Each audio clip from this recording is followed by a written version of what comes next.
Members of the Oireachtas, Your Excellency, distinguished guests, ladies and gentlemen, a very good morning, everyone, and you are all very welcome to European Movement Ireland's slightly rescheduled briefing on the Slovenian Presidency on the Council of the EU.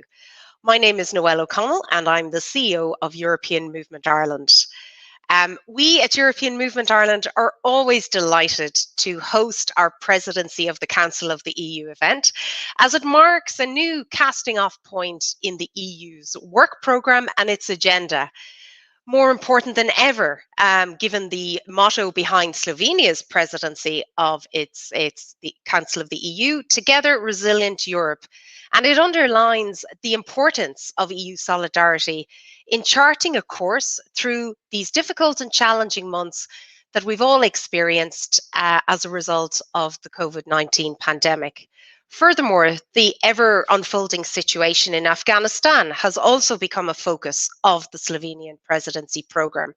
For example, at a recent meeting of EU foreign ministers, that meeting focused on the EU's efforts in Afghanistan and chaired by the High Representative of the EU for Foreign Affairs and Security Policy, Josep Borrell, who spoke of how the future of Afghanistan remains a key issue for the EU. The EU remains committed to supporting the Afghan population. If I may, I'd like to congratulate as well Ambassador Miguel de Sousa and all his colleagues at the Portuguese Embassy here in Dublin for their engagement with us at EM Ireland throughout the now concluded Portuguese presidency. And in conjunction with Germany and Portugal, Slovenia is part of the trio presidency during the period July 2020 to December 2021. EM Ireland has continued our tradition of producing a calendar to complement the work programme of a very busy Slovenian presidency. It covers EU institutional political engagements, cultural events, as well as other dates for your diary over the coming 6 months. And I invite you all, if you haven't already, to download it from our website, europeanmovement.ie, via our publications tab on our home screen. And now for today's event, if I may, I would like to offer a particularly warm welcome to His Excellency Ambassador Stanislav Vidovič, who has been Slovenia's ambassador to Ireland since 2020 and who will shortly be giving a keynote address on his country's priorities for its presidency, which will be Slovenia's second time in holding the presidency since it joined the EU in 2004, with their first presidency taking place not long after their joining in 2008. So a very busy time and period for the ambassador, and we're delighted to have him with us today. Equally, if I may, I would like to extend a very warm welcome to the Minister of State for European Affairs, Byrne TD, who, as is tradition for EM Ireland's presidency briefings, will follow the ambassador with the keynote speech, responding to some of the developments that the ambassador has mentioned in his address and giving us a look ahead. So I'm really grateful and appreciative of both the ambassador and the minister for so generously giving of their time in what is a really busy back to school period for both the minister and the ambassador. So great to have you both with us here today. Following the addresses by both the ambassador and the minister, we will then open today's event to a questions and answers session from the audience. Please feel free to get your questions into us via events@europeanmovement.ie by email or directly on Twitter, tagging us in at EM Ireland. Feel free to use the hashtag, the Slovenian presidency hashtag, EU 2021 SI, and we look forward to receiving your comments and questions, and great to see we've already got a couple in for the minister and the ambassador.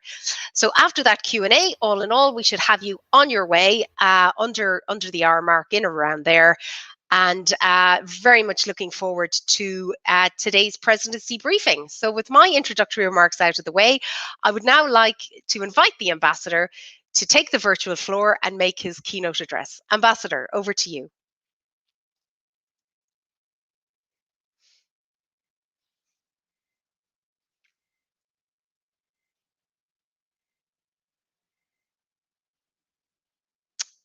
I think, are we having technical problems, Ambassador? Can you hear us?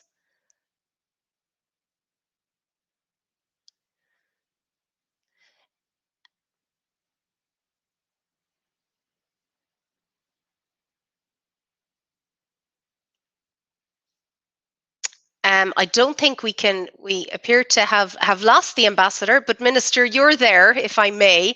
Uh, so like a good substitute in the All Ireland, and congratulations to the ladies on their well-deserved victory. Minister, I might ask you if you wouldn't mind. We might actually do a little bit of a reverse in terms of the running order. Would you mind maybe giving your keynote address and remarks, and we'll try and get the ambassador back? So if I could invite you to unmute, thank you. Yeah, no problem. No problem, Noelle. I sincerely hope that we're getting to the stage of the pandemic when we can sort of end Zoom for these major events. And I think this particular event today is a major event in the European Movement's calendar, and indeed in the European Affairs calendar in Ireland. So I'm very happy to address you this morning. I apologise as well, because we were scheduled there in July, but that was the day that Ursula von der Leyen came to Dublin on the Recovery and Resilience Plan. So we had to cancel at short notice that time. So apologies for that. I want to thank the ambassador as well. We have met in person when the Slovenian Foreign Minister was in Dublin. And just to thank EMI for facilitating the event. Slovenia had a very good presidency in 2008, as you mentioned, Noelle, and we're very glad to be cooperating with Slovenia in this term. As I said, we welcomed Foreign Minister Anja Logar to Dublin in July. To reopen the Slovenian embassy. That was very important for Slovenia, but also very important for Ireland as well. I had a productive meeting with him during his visit, and indeed I've been to Slovenia twice as well this year because of the priority that we attach to working with Slovenia in terms of their presidency this year. Of course, I'll be happy to take questions later. I think the questions probably update as the news filters in on various issues. So I'll start obviously with a brief update on the current state of play in relation to the protocol in Ireland and Northern Ireland. Last week, Commissioner Šefčovič made a welcome visit to Northern Ireland to engage with political, business and civic leaders, academics, human rights experts. He made clear the European Union's ongoing commitment to the people of Northern Ireland. I thought that was a very, very welcome engagement. I also want to thank the heads of missions who are on this call today as well, and ambassadors. You're outreaching too, as well as your colleagues in London too. And these activities send the message that the European Union is listening and willing to incorporate Northern Irish perspectives into its approach, and this is critical. They allow the Union to make itself heard more effectively in Northern Ireland, bring greater balance to the media narrative as well, which can often not reflect the European Union's perspective, particularly in British media. So in July, we had the UK command paper on the protocol, which made demands that in many respects are at odds with what was previously agreed. The Commission response and the Irish response has been clear. EU, of course, can discuss remaining concerns within the framework of the protocol, but there cannot be any renegotiation. We've also seen the UK unilateral decision to extend grace periods. These grace periods are only ever intended as temporary measures to facilitate implementation of the protocol. They're not permanent. We will continue, of course, to work with the UK to encourage them to work in partnership on a bilateral and multilateral basis with the European Union to identify pragmatic and sustainable solutions. This is necessary to protect the gains of the Good Friday Agreement, to avoid a hard border on the island of Ireland, and protect the integrity of the single market, and to do so in a manner that impacts the communities in Northern Ireland as little as possible. The continuing challenges and fallout from the UK's departure from the European Union, they've had a transformative effect on the Union and on citizens' lives.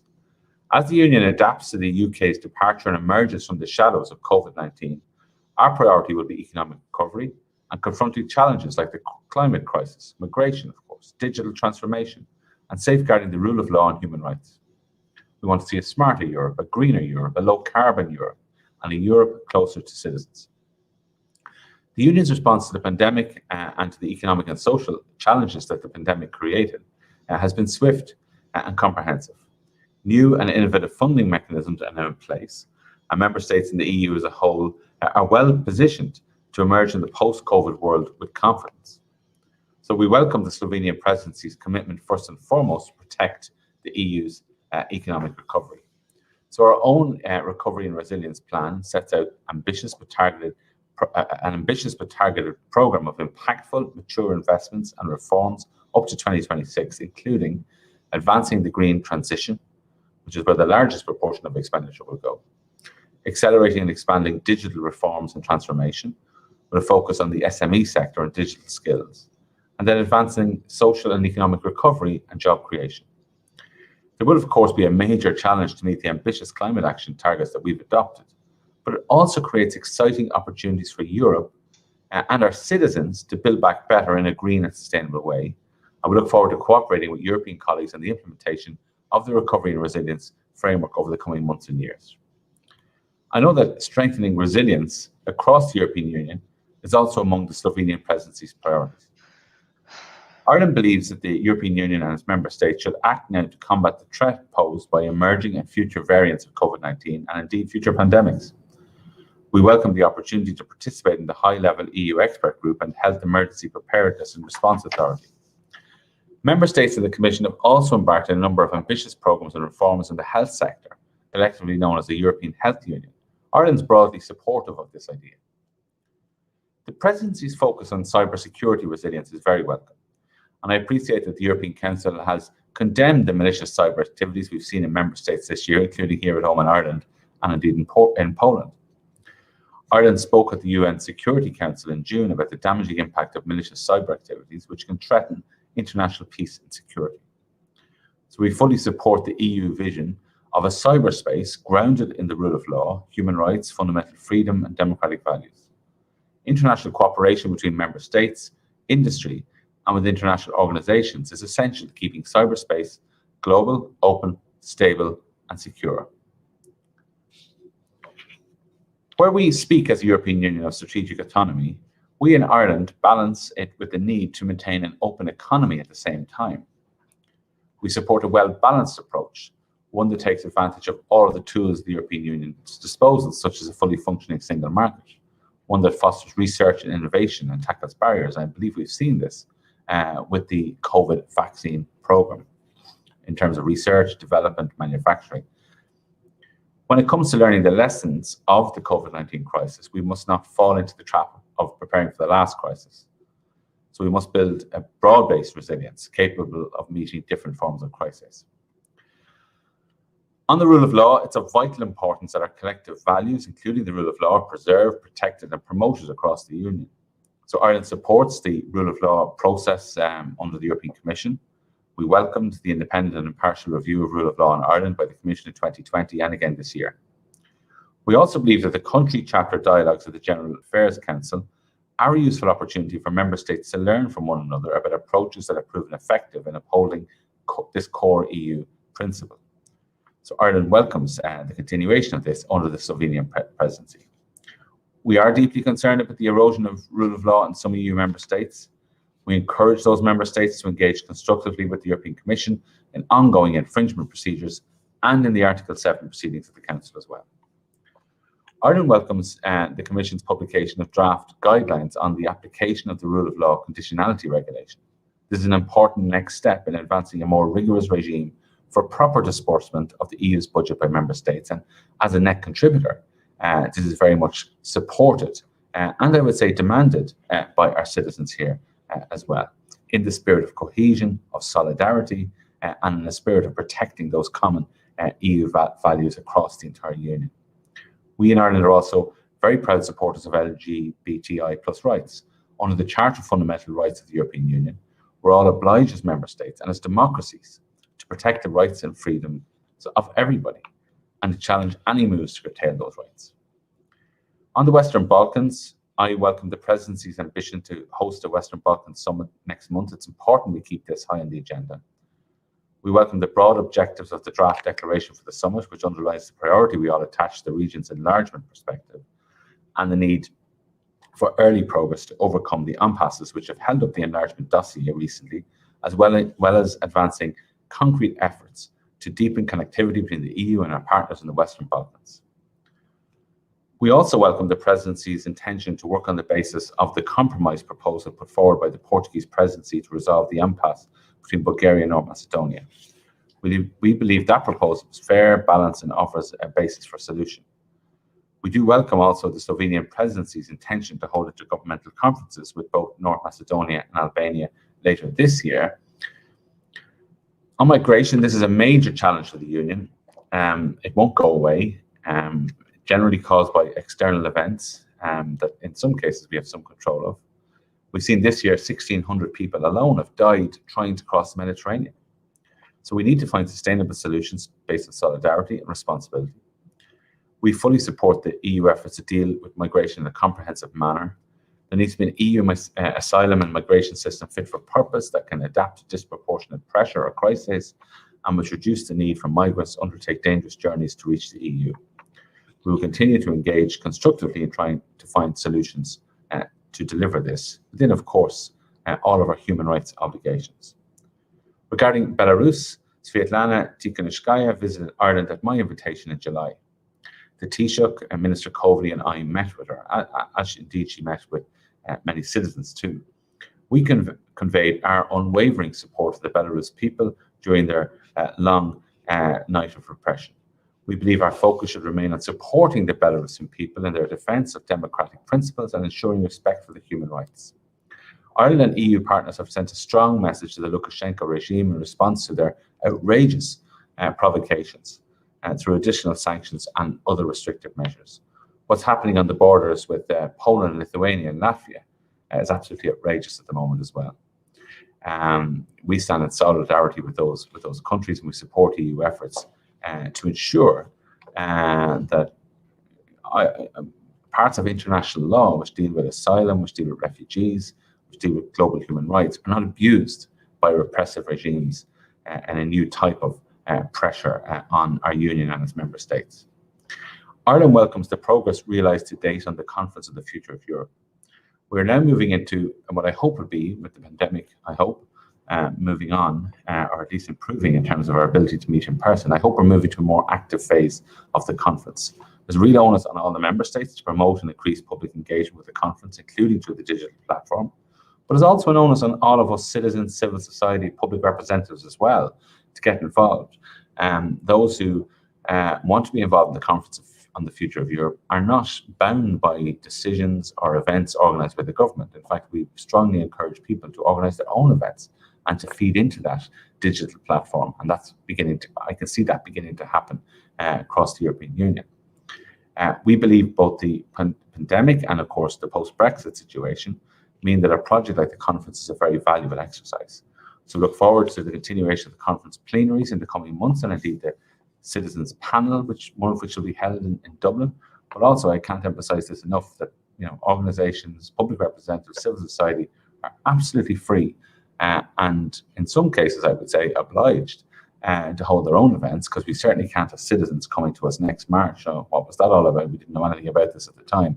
So all of us, each and every one of us, has a duty to promote this and to do what we can to ensure that the voices of citizens feed into the process. So we have done sectoral meetings with EMI before the summer. We've engaged with many groups, including young people, the LGBT community, the New Irish as well, migrants. We're going to meet with other communities as well who are, I won't say hard to reach, but maybe don't always get involved in the conversation, such as those on islands, Muintir na Gaeltacht, that's the Gaeltacht communities, inner city communities, travelling communities. So we'll be doing that from a government level as well. So look, just best wishes to the ambassador. I think he's probably back on, and look, our full support during the presidency, as I've already said to my colleagues in person. I've travelled recently to Austria, Latvia and Estonia, and I've had very constructive meetings with counterparts. My Czech counterpart arrived here in Dublin last week. So these bilateral engagements and visits are really, really important, and I certainly hope to continue them over the next weeks and months. So I'll hand back to Noelle and go to Mila Mahagov Galer.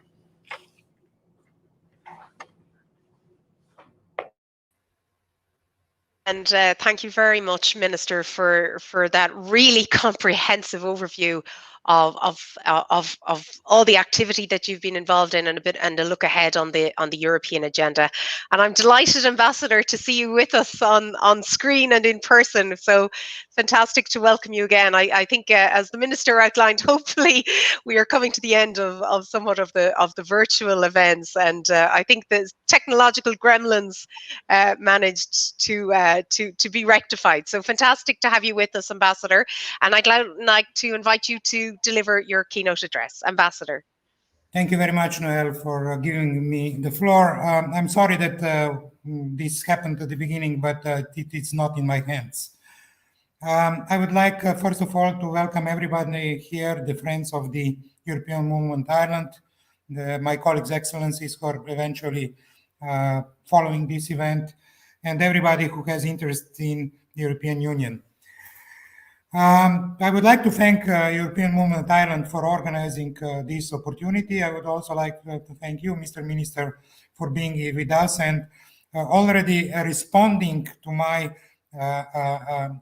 remarks, which I will present in next few minutes.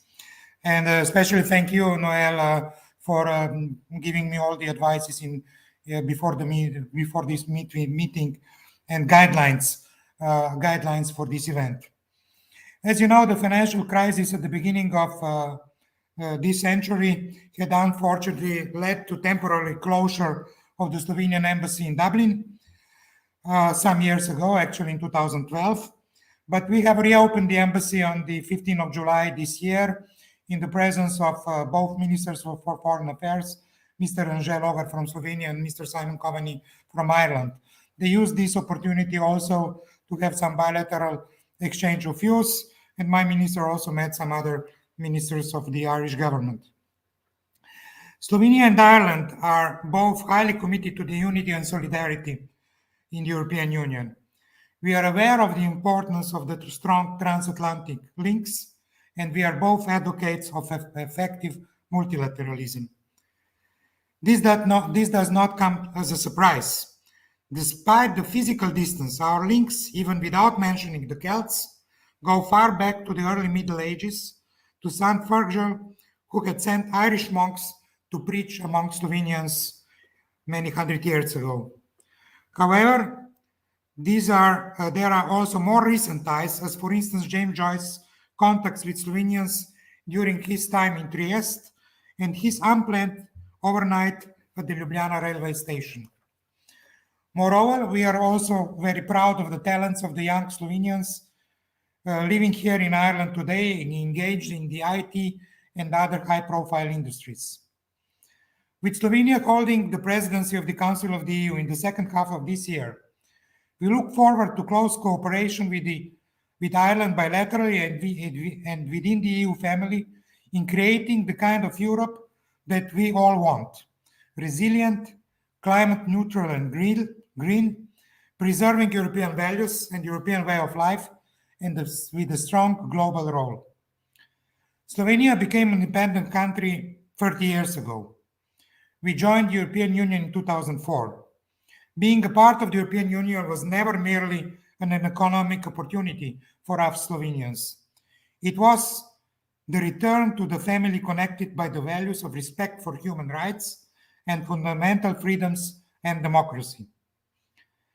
Today, the European Union is very, very different than it was at the time of Slovenian succession, and also at the time when Slovenia held the first presidency. As you might be aware, and this was already told today, the first presidency of Slovenia was in 2008. And I must say that I can probably say without hesitation that Slovenian presidency in 2008 was the last one without the major crisis. After that, they came one after another. Financial crisis, which I already mentioned, migration crisis, Brexit, to mention some of them, and finally, the mother of all crises, COVID-19 pandemics since the beginning of the last year. Pandemics has put our health systems under tremendous pressure, and it's still affecting our social and economical life. In short run, it imposed the limits on our way of life, but in the long term, it will also mark the way we organize ourselves nationally, in the EU, and in the global community. As I mentioned, Slovenia took over the helm of the Council of the European Union for the second time since joining the European Union. It will round off the work of the current trio, which also include Germany and Portugal, while its initiatives and activities were part of the trio's work from the very beginning. I'm using this opportunity to thank the former German ambassador to Ireland, Dijke Petzel, and Portuguese ambassador Miguel de Almeida e Souza and their teams for their tremendous work in Dublin despite the extreme circumstances. In the second half of this year, in our semester, we are focusing on a set of challenges and priorities that are based on the current condition of the European Union and would contribute to the further development of the Union. Our first short-term priority is to do everything possible to avoid the possibility of the next wave of pandemics that would shut down public life again and jeopardize development in the European Union in the last year. Our greatest hope for the next few months is to carefully return to normal, to the time before COVID-19, while recognizing that certain precautionary measures will have to remain in force for some time. I will shortly present the 4 pillars of the Slovenian presidency, which were already mentioned also by the Minister Byrne. First, resilience, recovery, and strategic autonomy of the EU. Slovenia's main objective during the presidency is to improve the EU's resilience. Our aim is to contribute to a more effective response to different crises, which exceed the capabilities of individual member states to react or to have significant cross-border effects, and therefore require a joint response at the EU level. We will continue building on the lessons learned from the COVID-19 to ensure that a well-coordinated European crisis response is in place for the potential future crises. We will particularly focus on pandemics and cyber resilience, especially to possible large-scale cyber attacks. Ireland faced one just a few months ago with health system. Regarding the European economic recovery, the Slovenian presidency is attaching a particular importance to the timely adoption and quick implementation of recovery and resilience plans of all the EU member states. We are committed to the green transition, and we would like to make as much progress as possible in discussions on climate and energy legislation in order to achieve EU's more ambitious target of reducing green gases by 55% by 2030. With regard to taking the EU's digital transformation forward, the presidency will focus on the regulation on digital services and markets, which aim to establish global standards for regulation of online platforms. Priorities in this area also include ethical and human-centered artificial intelligence. Second, Conference on the Future of Europe. An important part of the Conference of the Future of Europe, which officially started on May 9, 2021, is scheduled to end in spring 2022. We will take place during the Slovenian presidency. The main aim of the conference, which will be managed by the three main EU institutions working in close cooperation, is to engage not only the EU institutions, but also national parliaments and other interested stakeholders in comprehensive debate with European citizens, especially young people, about what kind of Europe we want to live in. The focus on the debate is on key common EU policies, charting the way out of the current crisis and increasing resilience for the future challenges. But we should not only be focused on the substance. Of course, it's important, but we should take into account the process of citizens' inclusion, which is something new, and it is a unique opportunity to close the gap between the political elites and citizens. Third, union of the European way of life, rule of law, and equal criteria for all. Based on the Commission's annual report on the rule of law, the Slovenian presidency will hold an annual dialogue in the Council, which will include a general debate on the state of the rule of law in the EU and the country-specific debate. Throughout constructive dialogue, Slovenia will promote a rule of law culture and work towards a better understanding of the different systems in the member states.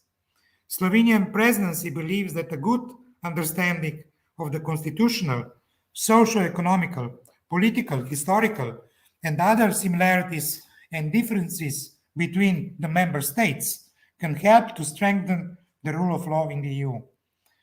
The Slovenian presidency will draw attention to the importance of preserving the European way of life, which is all but self-evident and is based on the respect for personal dignity, freedom, and fundamental rights, as well as on compliance with the rules in place and the enforcement of obligations. This is precisely what the EU provides and what enables us to enjoy good economic and social development and high level of social security.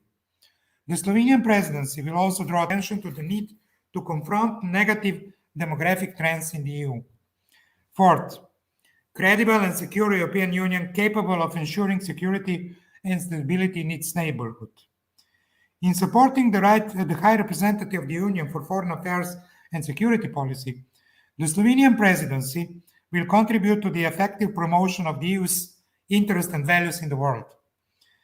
We will pay special attention to the strengthening of the transatlantic relations, both in the European neighborhood and on global relevant issues. An equally important priority will be to support the countries in the Western Balkans on their path towards European Union integration. The Slovenian presidency will direct the Council of the EU towards continuing the process of the EU enlargement in line with the renewed enlargement methodology, and will foster the European perspective of the countries in the region. In particular, it will focus its efforts on economic recovery in the Western Balkan states and will work to strengthen the region's resilience in the field of cybersecurity, improve connectivity, implement the green agenda, and ensure a positive perspective for young people in the region. During the presidency, Slovenia will put at the heart of its efforts the strengthening of the security of the EU, which is prerequisite for prosperity and successful future. In this context, the Schengen regime, which represents one of the EU's fundamental values and has a positive impact on Europeans' quality of life, is of specific importance.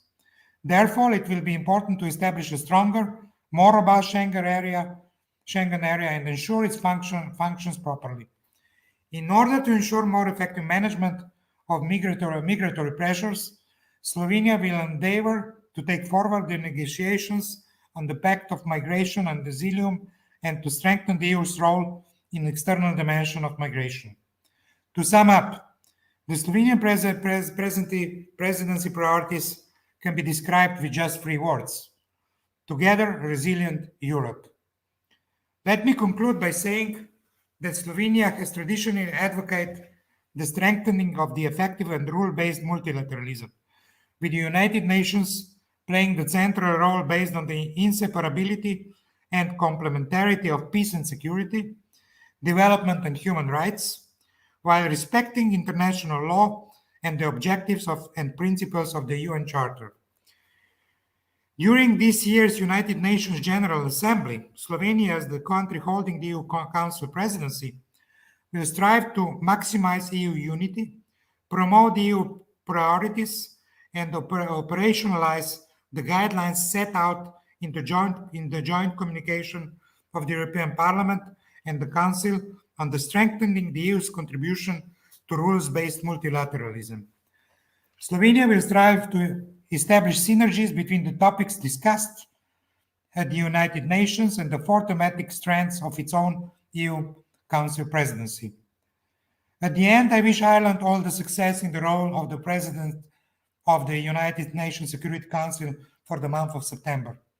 Slovenian presidency will continue to be your firm supporter and ally in defending effective multilateralism. Goro Mahagot. Thank you. Gurv Magut, Ambassador, thank you for that fantastic overview of, I suppose, a midway checkpoint, if I may, of the Slovenian presidency priorities, and also a look ahead to what you were hoping to achieve at the end of your very busy and ambitious programme of activities. And Ambassador, if I may turn to you now for the Q&A. The first question is for you, and audience member has asked that Slovenia has set out strengthening the European Union's resilience as a fundamental priority for your presidency, such as strengthening the EU's strategic autonomy. Can you give us examples of where the EU can strengthen its strategic autonomy as you see it from a presidency perspective? Thank you very much for this difficult question. But I believe that difficult questions are always there to start a debate. And what we would like to start during our presidency is where and how the EU should go to be more visible in the global affairs, to have a word in the world affairs, not to be just somewhere in between, let's say, United States or China or Russia, but it would also play a prominent role when we are going to talk about all the very burning issues which are a part of our, which are on our agenda today. So I believe that we do not have an answer how we can strengthen the strategical autonomy of the EU, but I hope that with the debates during our presidency and then during the French presidency, we are going to find a way how to actually put, balance the actual weight of the European Union, which is the third most important economical power in the world, how to balance it also in the political sense, so the European Union will be also heard as whole, not by individual states, heard as whole when we talk about strategically important questions which we are facing today. Right, thank you very much, Ambassador. Minister, the next one has come in for you, and I think it's basically, you outlined, Minister, some of your really busy bilateral meetings and engagements, and as the Ambassador has outlined, that part of the priorities of the Slovenian presidency is to encourage further reflections on the lessons we've all learned and the experiences of the COVID-19 pandemic in terms of relevant areas of EU action, and to ensure that the EU is more prepared for these type of challenges. Minister, from your perspective, what do you think are some of the key lessons that the European Union should look to implement and take on board from COVID-19 so that it's more fit for purpose and better equipped to deal with challenges coming down the track? I think you're on mute there, Minister. Maybe I should have rejected the offer to unmute myself when I start the event. Look, yeah, really, really important. I mean, look, there's two things strike me straight away. One is, and our Taoiseach has spoken about this, he feels very strongly in the need for a health union of sorts. I mean, maybe the discussion for that should happen at the Conference of Future of Europe. How we do that, what the scope of European Union involvement in health affairs, that would be a matter for discussion, because clearly we're not going to have decisions made in Brussels affecting our local hospital in Navan or Drogheda or wherever it is. But where do we draw that line? We've seen the incredible benefits of the European Union getting involved in health, in terms of the vaccine in particular, most famously, but there are other areas as well. The COVID Cert 2 has been spectacularly successful. One of the great pleasures of that COVID Cert has been where my Czech colleague and my French colleague with me used their COVID certs here in Dublin. And of course, I was on vacation in France myself and used it there too. And again, it shows you know, how we're really all one, I suppose, at this particular point. So the health union is something we can discuss. The Taoiseach makes the point, he was health minister during the SARS pandemic, and he just feels that the level of cooperation then and now are just worlds apart. And he feels we can build on that. I mean, one of the problems I've seen over the years, for example, in Ireland, is where particular medicine is approved by the EMA, but maybe not available in Ireland or indeed some other member states as well. And that was always a difficult argument to make to constituents as to why it wouldn't be available if it's approved. So the other point I'd make is just on this issue of strategic autonomy, and I know that that term covers the entire range of the European Union's activities, but just in terms of the economy, I think we've seen that our emphasis on an open strategic economy, I think, is open strategic autonomy is very useful, because we've seen again with the vaccines where we have been the most successful rollout in terms of the European Union as a whole, and Ireland within that, in fact. But that was only possible because, first of all, the European Union had to ramp up its own manufacturing capacity during the crisis, and that was obviously really important, and we've more work to do in that. But we also saw the need to be open to the world as well, where we import products from outside the European Union that were crucial in the manufacturing and distribution process, and we export as well. So the European Union not only has led the world in the rollout of vaccine, it's also led the world in the export of vaccine. And I think that's been really, really important. Other countries have closed down their imports and exports. It hasn't actually shown any benefit in terms of the rollout of their own vaccine. If you look at the United States, they had many, many other issues to deal with other than simply closing down exports or certainly restricting them to an extent. So I think when we're looking at strategic autonomy, we must be open to the rest of the world as well. We must be open to imports and exports. We must be open to trade, and we must be open to innovation and new ideas and competition in order that the consumer, the citizen, gets the best possible benefit. Absolutely. Thank you, Minister, for that. Ambassador, the next question we have is for you, and it is from the Honorary Consul for the Republic of Serbia, Mr. Jaksic, and he's just wondering that the ambassador seems to support Hungarian and Polish governments stand on the restructuring of EU policy decision-making, looking for less Brussels directives and more power on political decisions to be passed on to the parliaments of individual member states. Would the ambassador care to comment on that? Thank you very much. Slovenia is not taking sides in any issues. Slovenia is holding the presidency, which should not be the one which would be in the benefits of some of the member states, even not Slovenia by itself.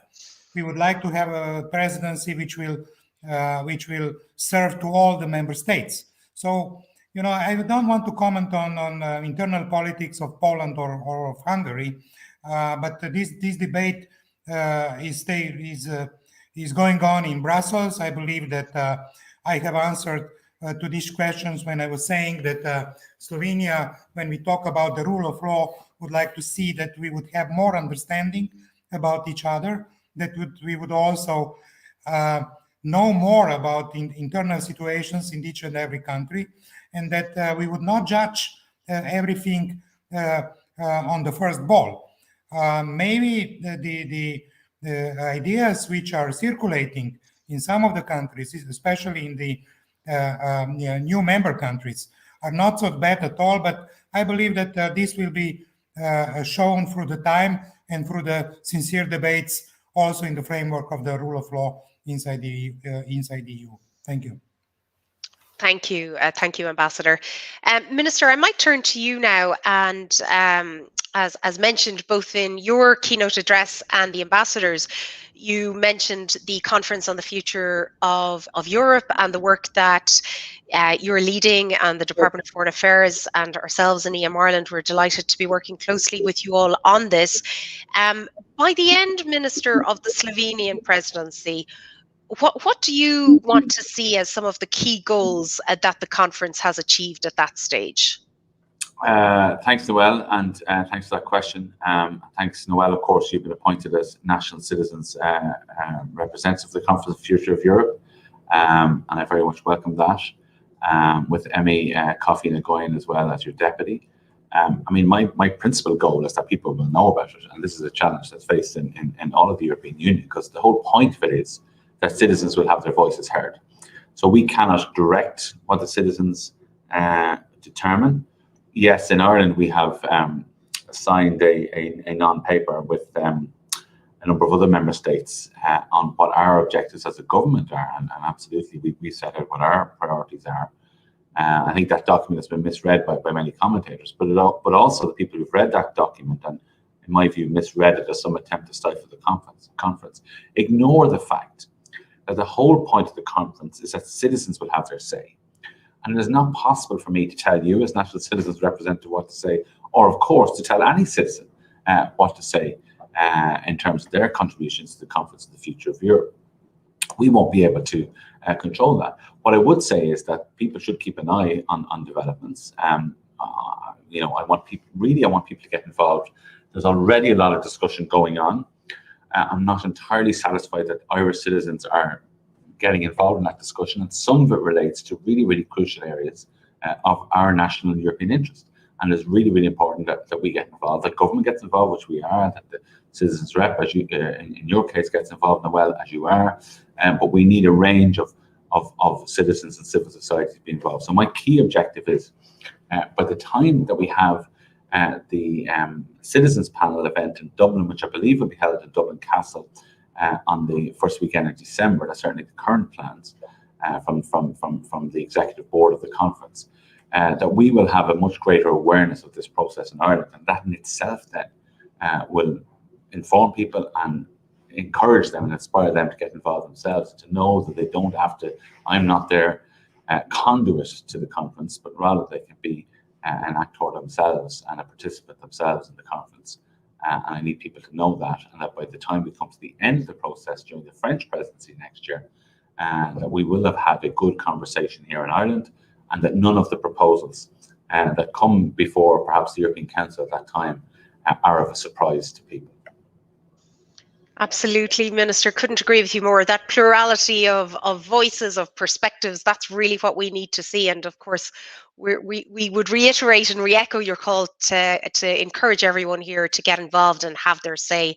Ambassador, if I might turn to you, actually, you know, being the ambassador of the presidency country, you've a huge range of priorities, programs, wishes, and desires. And for you, if I could ask, what do you think would success look like for the Slovenian presidency in December at the end of this year? What do you hope to have achieved from a presidency perspective, but also in your role as a Slovenian ambassador here in Ireland? I think you're on mute, Ambassador. I believe that the big success for the Slovenian presidency will be if there will be some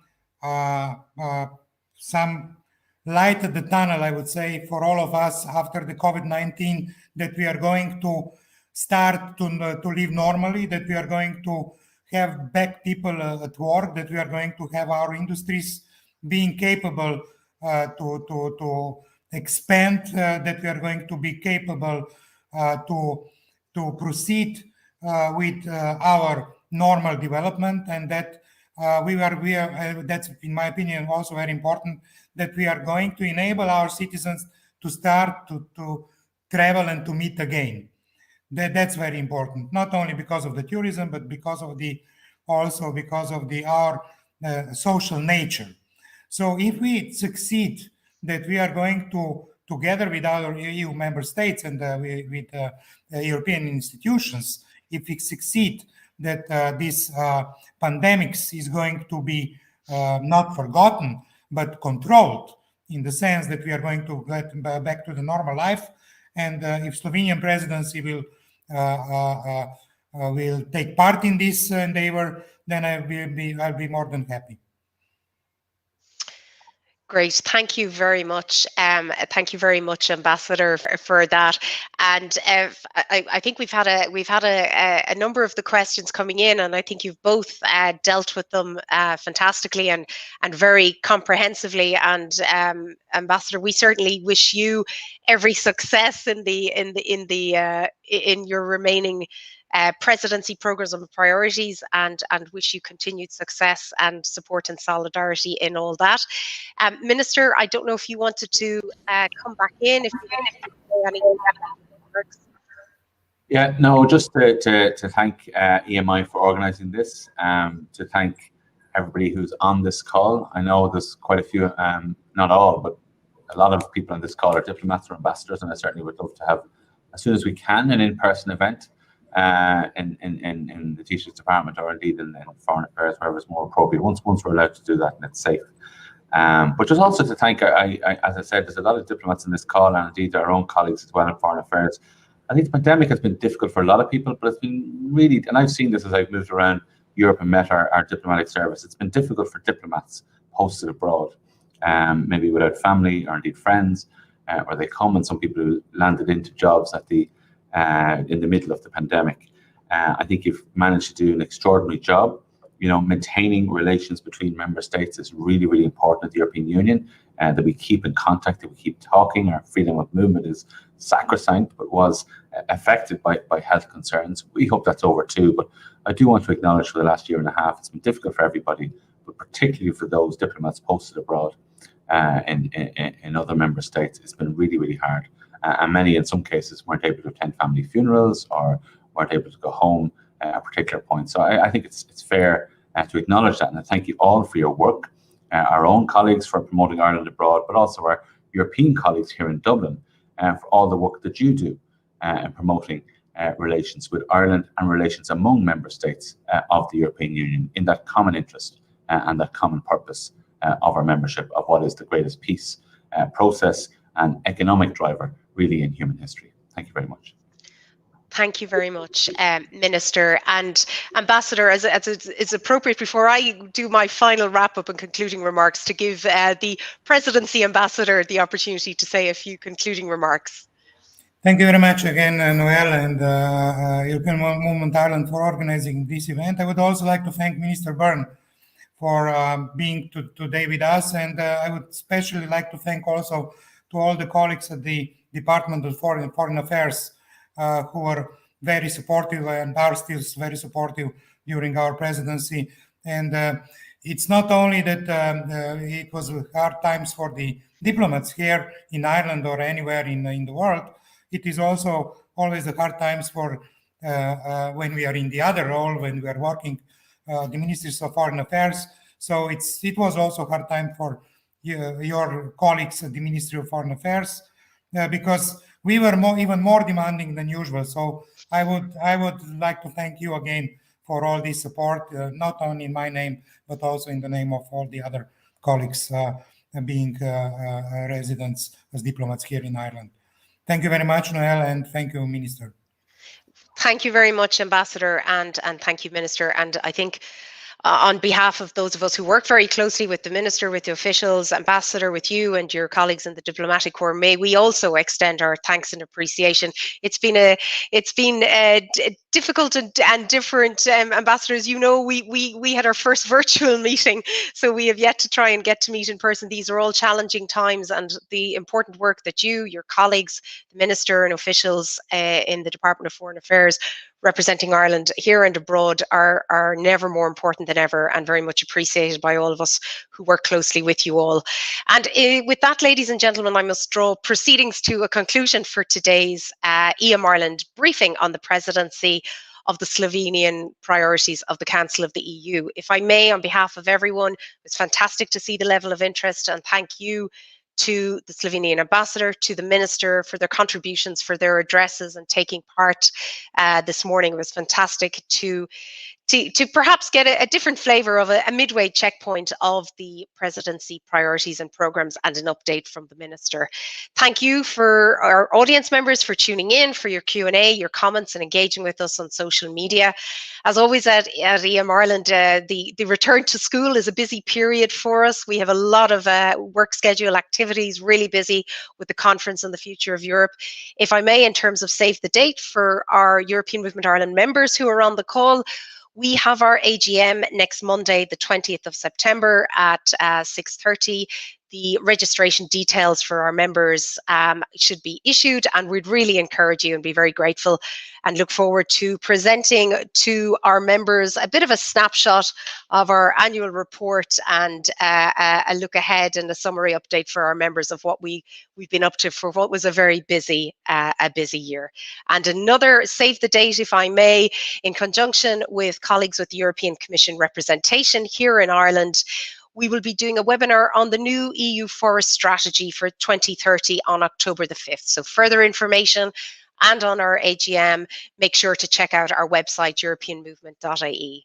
And until then, thank you all very much for joining us here today. Good Minister, Ambassador, take care, agus slán go fóill.